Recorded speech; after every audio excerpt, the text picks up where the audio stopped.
High, আজকে চলে যাচ্ছি কালী পুজোর স্পেশাল শপিং করতে বাড়ির সবাই মিলে। দুর্গাপুজোতে আমার যতটাই মন খারাপ হচ্ছিলো, যেখানে একদম দুর্গাপুজো ভাইবস নেই, কালী পুজোতে কিন্তু সেই মন খারাপটা মিটে গেছিলো। আজকে চলে গেছিলাম দিল্লি চাঁদনি চক মার্কেটে জাস্ট ভিড়টা দেখেই বুঝতে পারছো কতটা পরিমাণ ভিড় হয়েছে। দুর্গাপুজোতেও কিন্তু মার্কেটে আমি এতটা ভিড় দেখিনি। আর এই যে প্রথমেই চলে গেছিলাম চাঁদনি চকের এই মার্কেটটার মধ্যে না জুয়েলারি সমস্ত কিছু, যারা সেই হ্যান্ডমেড জুয়েলারিগুলো তৈরি করে সমস্ত কিছু প্রোডাক্ট কিনতে পাওয়া যায়। দিন চলে গেছিলাম প্রথমেই আমার বাপির দোকানে। আমার বাপির হচ্ছে জুয়েলারির দোকান, বাপি এখানে নিজের হাতে গয়না তৈরি করে। আর দেখো বাপি কী সুন্দর একটা গোপালের মুকুট তৈরি করেছে, এটা কিন্তু এখনও কমপ্লিট হয়নি, তাই এত ভালো লাগছিলো। ওটার মধ্যে এখনও হীরের কাজ হবে। দেন আমরা বেরিয়ে পড়েছিলাম বাড়ির শপিং করার জন্য। দেখো নিজেরা তো অনেক সেজেছি, ঘরগুলোকে তো কালী পুজোতে সাজাতে হবে। প্রথমবার না রঙ্গোলির জিনিস কিনেছিলাম, এটা দিল্লি সদর বাজার মার্কেটে চলে গেছিলাম। আর এখান থেকে হাজারো ঘর সাজানোর জিনিস ছিল, সেখান থেকে আমরা বেশ কিছু নিয়েছিলাম, কিন্তু সেভাবে ভিডিও ক্লিপস নিতে পারিনি যেহেতু প্রচণ্ড ভিড় হয়েছিল।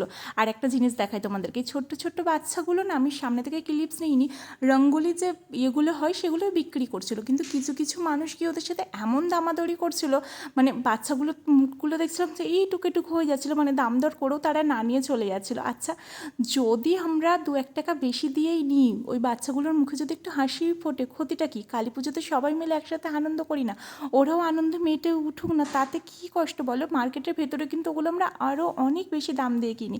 সবাইকে ভালো রাখুন, সবাই ভালো থাকুন। আসতে হবে, আসি, দুক্কা দেখা হচ্ছে নতুন।